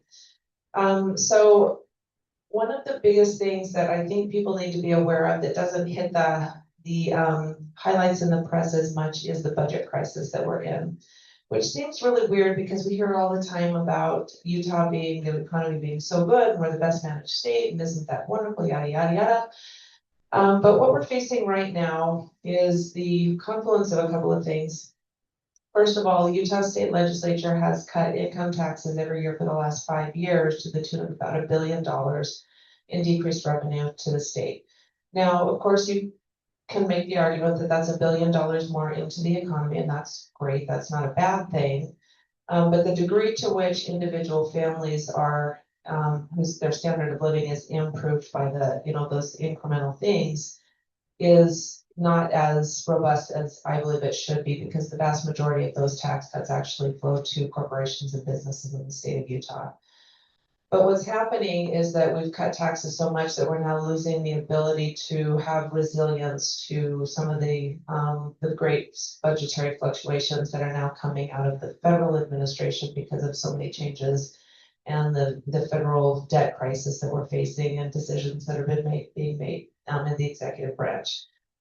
So when HR 1 passed in July, we changed the standard minimum deduction, and that led to $130 million loss in income tax in the state of Utah through no action by the state legislature. So we're trying to figure out how to manage that income loss, that's education funding. At the same time, many of my colleagues are pushing for a 6th consecutive year of a cut in the income tax, but also at the same time, legislative leadership has asked all of our budget committees to cut our independent committees by 5%, which 5% doesn't seem like a lot until you look at just social services appropriations budget committee that I sit on, $7 billion to fund the state's most vulnerable human beings. That's $350 million that we've been told that we have to try to free up so that the legislature can find other things to spend that money on. So these are some of the arguments that I'm having with my colleagues on the Hill on behalf of our community. I know it's doom and gloom. It's not good. It's not a great situation, but I don't want you to be ignorant of it, because this is really, really important. The budgetary things that we do affect the people in our state to a huge degree, unmeasurable degrees. And so I do lead the budget negotiations and debates for the House Democratic Caucus. And so I am having those conversations all day, every day, and I will keep fighting for that, and I will keep you posted. I'm hoping that these budget cut recommendations, this 5% cut, don't actually lead to cuts, that it's just an exercise so that we can all be really grateful for the money that they're gonna let us keep. But they haven't killed the optimist in me yet, so I keep coming back every day because I get to represent this amazing community. Some legislative issues that you've probably heard of that I know have raised some concern: Harvey Milk, political stunt, horrible bill. I think we're gonna kill it. If we don't, we'll fix it. But I wish that was the worst thing that my colleague is doing at the legislature. If it was only that, I would sleep better at night. Representative Lee has a couple of really, really bad bills that would basically codify outright discrimination. And they're really, really bad. And HB 138 is probably one of the scariest bills I've ever seen it's my 8th session. It's one of the worst that I've seen. And so if you are going to rally your community members across the state to call their representatives, HB 138 is one that we really need to gather around to fight against. There was a bill that passed out of government operations today that as part of election laws that raises a lot of concerns. It does essentially create different classes of voters in the state of Utah, targets immigrant populations, disenfranchises people with disabilities. I think that is unconstitutional. So we may have to take that fight to the judiciary, but of course the legislature has got its sights set on our judiciary right now. There's a bill to add 2 Supreme Court justices to our Supreme Court, stacking the courts because of displeasure over some of the decisions that were made, ironically, at the district court, not the Supreme Court. Chief Justice spoke to our body yesterday and said, great, yes, we need new judges, just not on the Supreme Court. We need judges in our district courts because our courts are backed up and people don't have access to justice. So if you'd like to fund some judges, we've got a couple of courts that we would really love for you to help on. And so there's some tense discussions going on there, but know that I'll be fighting against the efforts to stack courts and make sure that we have a judiciary that's responsible to our communities. A couple of highlights. I am happy to take questions. I know it's late in the day and I know you were just doing some breakouts when I zipped in. So thank you for your patience with me, and I apologize for being here so late. And thank you again for the privilege of representing you. Do you guys have any questions? HB 138 is Trevor Lee's bill that basically eliminates any rights and protections that are currently afforded in our laws for our LGBTQ community. including employment protections, and could very well lead to, I had an analyst do a run through of it. On how the, how it would be interpreted, we could have as many as 11,000 public. Thank you. We could have as many as 11,000 current public employees that would no longer qualify to do the jobs that they're currently doing. Because, you know, there are tens of thousands of people lining up to do public service jobs right now. These are some of the hardest jobs that exist in the state, so we're gonna do our best to protect them. Great question, thank you. I'll see you in February. My contact information is on the CHMC website. It's also on the legislative website. My cell phone and email are there. Please contact me. Thank you. Thank you so much. Over to you. Feel free to break out again. So we're going to use the last 10 to 15 minutes of our meeting to go to the different tables by committee. This is for you to offer ideas, like if you have ideas for our events for Marmalade Jam Fest or the 4th of July breakfast, if there's an event that you want our neighborhood to start up or to bring back that was here before at another time, you can give those ideas there. If you have HB 183, not 130. Oh, HB 183 is the one that we were talking about. Okay. No, that's okay. Thank you. If you have questions or concerns or ideas for transportation, infrastructure, or planning, or environment within our neighborhoods, then you'll want to come over to this table. Let's say you have a background in fundraising development, then head on over back to that table. So yeah, and if you want to stop at a few tables, you can as well. Okay, so that's how we're going to use our last 10 to 15 minutes. Thank you for being at our meeting.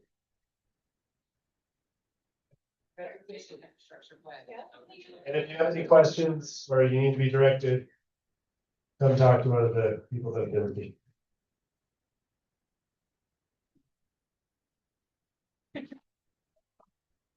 I think it's so loud. Freaking loud. Good.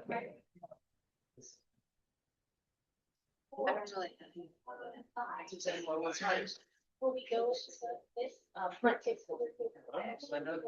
Nice to meet you. Done.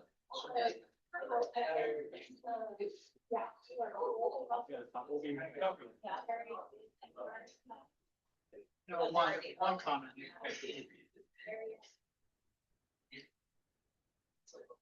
Well, hi, I don't have a spiel, but if you have ideas or resources to help us with having structures or systems to help us facilitate things. Now you're very supportive. You have a good thing going over there. Well, we just updated our bylaws. So we did push through pretty major bylaws at the end of last year. Oh, okay. So we'll probably see. So.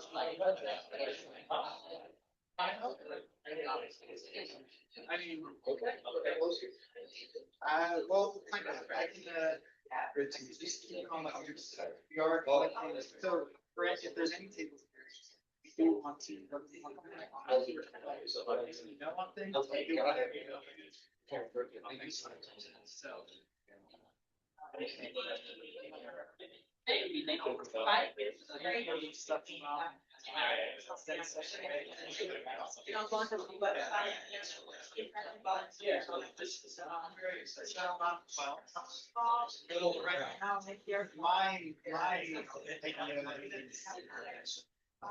I think we're trying to getting our legs under us a little better. We used to have very long-term leadership. We're trying to get a cycle for yourselves at the table and in leadership. So sort of that game, all of us still those transitions and clear expectations. Not everything legally sets.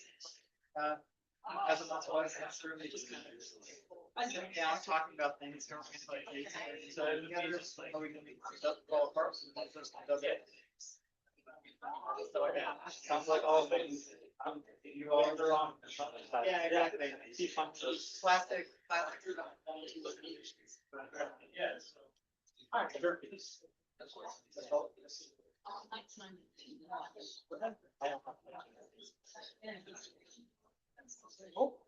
Is that anything that's interesting here or do you have thoughts on or things to share? Well, But there's also community. yes, they do. There's community engagement everywhere. I don't know. Community engagement intersects everything. A lot of things, just nature. So. That's not Oh,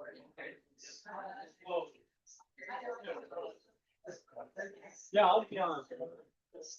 thank you. I appreciate it. I think you did send me a text and I ghosted you or whatever. I ignored you. Right. Sorry. Thank you. I appreciate it. Oh, sorry. Well, what's your energy?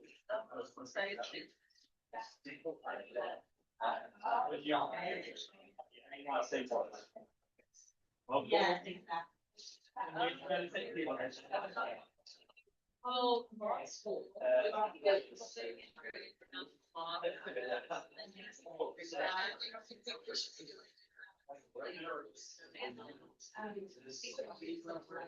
But yeah, I do like local. I like coffee. I had a friend that didn't do a boss to graduate program. Yeah, or some sort of international thing in the US. I'm like, I didn't know that was a thing. That sounds quite cool. International, all the other international people. All right, so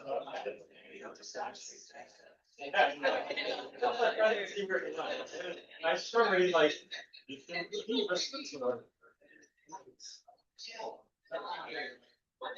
So next time I come on,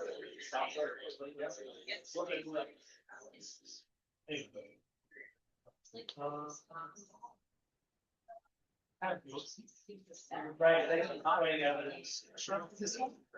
But One of us that profile on the story. we do. We're not even better at that. We do have the people working this from nonprofit. Wait a minute. You just have a clinical trial. There's special things about that. There sure is. I should be making posted these plans. Steve, that's why I'm here. That's why I'm here. Yeah, everybody loves.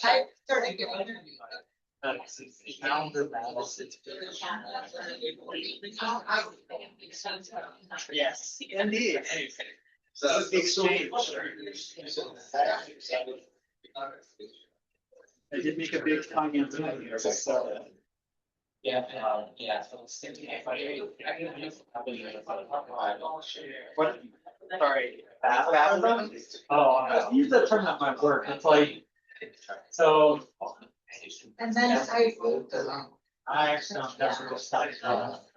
I assume it's like the drum beat when you're marching. So it's like in terms of, yeah, this is the rhythm of which we do things. So like every month we cycle, right? Or every January, someone has to re-up with the city or register at our museum.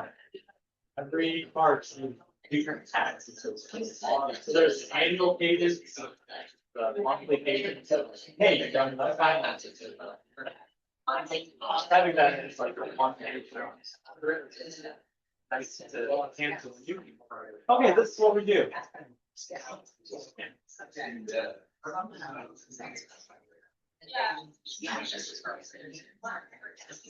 Yeah, well, it would be very useful cross pollinate. Sure, sure. It was. I know. This number one. Okay. I'll bother up. I guess I'll see you in a month.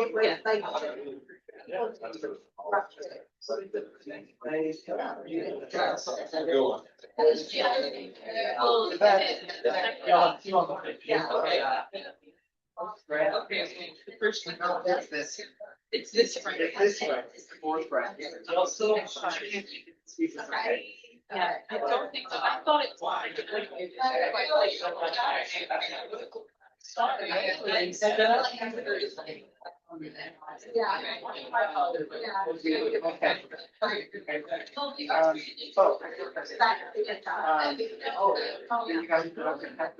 Yes, okay, I was gonna ask you about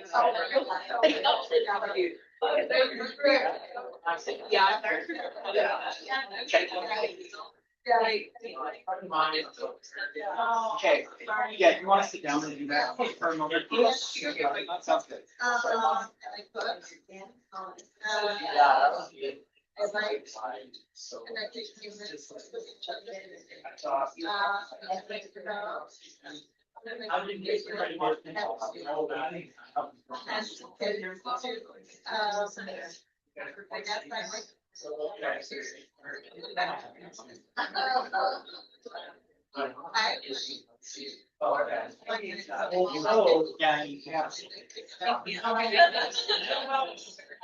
I've seen. Yeah, so I were off, I can reset your password.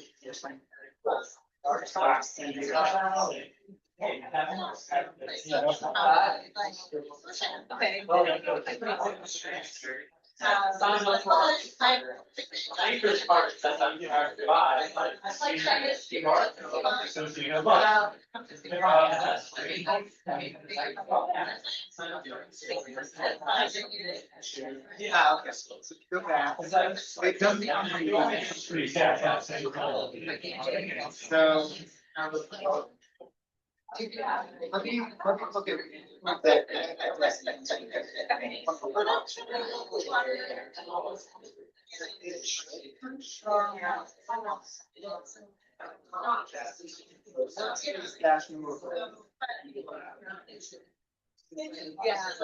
that. Like here. Like it's. Make sure I have the right. That's what I thought. That's the right. I forgot. Yeah.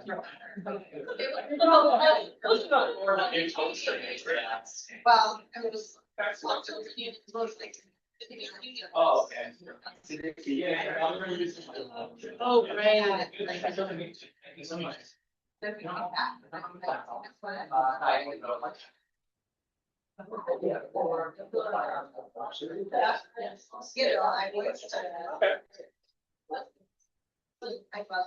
Yes, it did.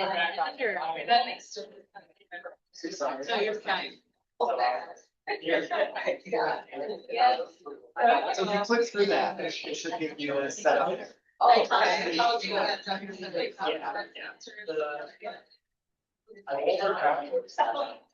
Okay. The benefits of We got long trucks. No, you're fine. You're on the first time kind of John now, but it seems that everything like it's or call the ball or.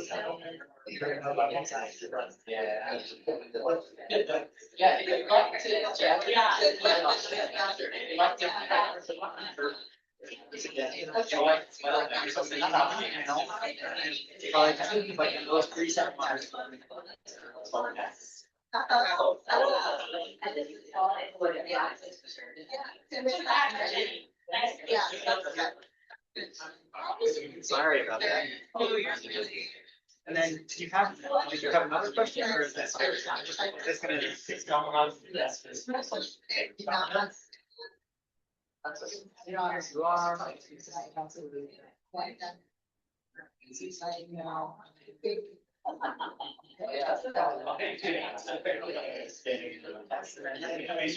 So essentially, yes, let's check with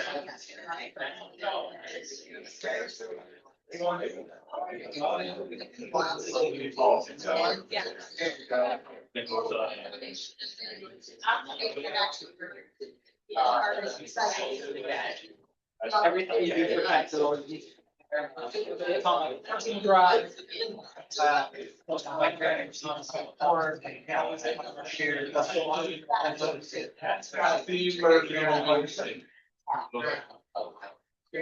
And then you should have access through this account. Let me know.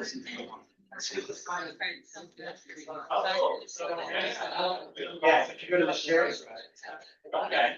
So. Yep, that you won't find it.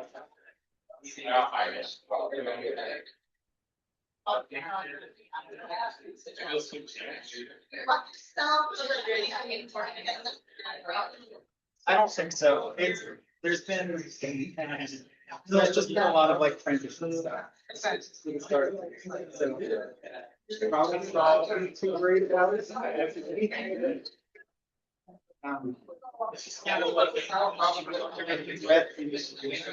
Be on the lookout for the future. If you're not going to change my regular yeah. Like you never yeah. Okay. Yeah, thank you. Sorry for the else on that. Okay. I did want to ask if you have governance and also primarily on free loans. Yes. Like what? We've had particularly consider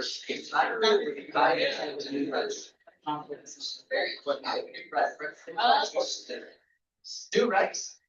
Having heard my spiel.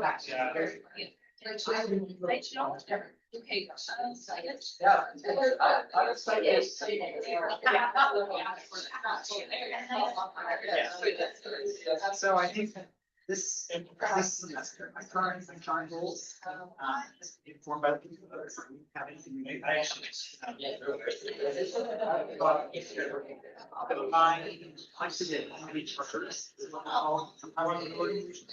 So the next outline was where the response. Okay, so that we have our solutions. It has something to do with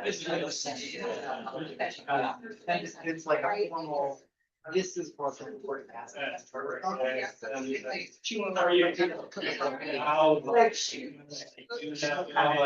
Your stewardship.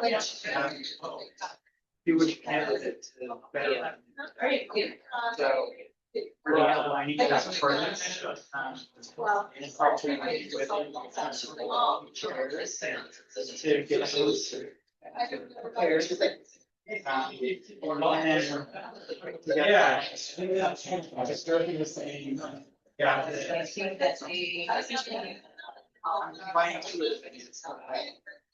Checklist that really sets the rhythm. What we're oh yeah. Yeah. And I think we're takes. I see you trying to.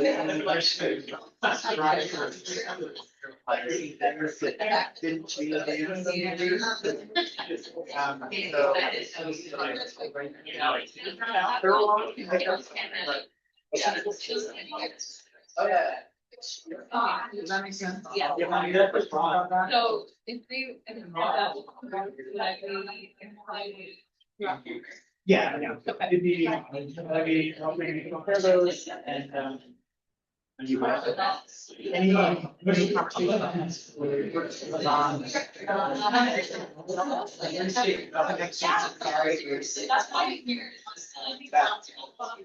smell the. Like Yes, that wasn't consistent. Helping really grasp it.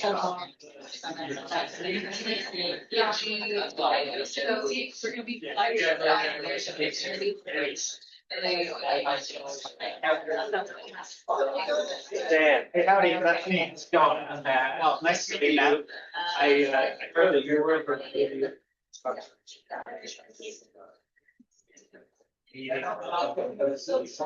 Oh, sure. What about them? Well, here's the idea. I just talked with people. Sugar house. That's actually. Just summarizing. That, it basically just takes. Yeah. So you guys have anything like that? So now, what I've done for our meetings, I'm recording secretary now. Yes. I will take the transcripts from our meeting. Yeah, it's really dumb and it doesn't require. I'm not an ethics guy. Yeah. I do have like a Gemini thing. Right. Yeah, AI. Oh, yes. So I do have something that I use and I've been using for our meeting. Cool, so that's what I kind of got the idea from it. Now I've kind of refined it a little bit and it's either in the meeting agenda. Well, like it's pretty much basically a box on WordPress. Yeah. It just it creates it into this. Yeah. To like, I mean, see how I could do, I just need like to get a copy of the boarding. Sure, yeah. You want to share with me? Okay. Yeah, yeah. Okay, cool. I mean, we haven't talked about making a lot of. Oh, yeah, because my thing kind of works off of YouTube, but like I could record a video, so. The company, our hometown. So what we do is actually the website for the newspaper. So this tool and everything is like a product. But I'm using it, I'm trying to develop it where I live. It's interested in the topics and it's really helping. Come up with that. Yeah. Well, yeah, that is kind of the end goal. Yeah, exactly. Good user experience. Yeah, for sure. Yeah, because I'm like almost like a journalist. I'm kind of putting myself in that role. Okay. So yeah, totally, man. Sweet, good. Yeah. Yeah, and I'll follow up with you, but yeah. Yeah, you walk up and I'll try. You guys, thank you so much. I appreciate it. Or I could even just send. I'll follow up with you. Sure.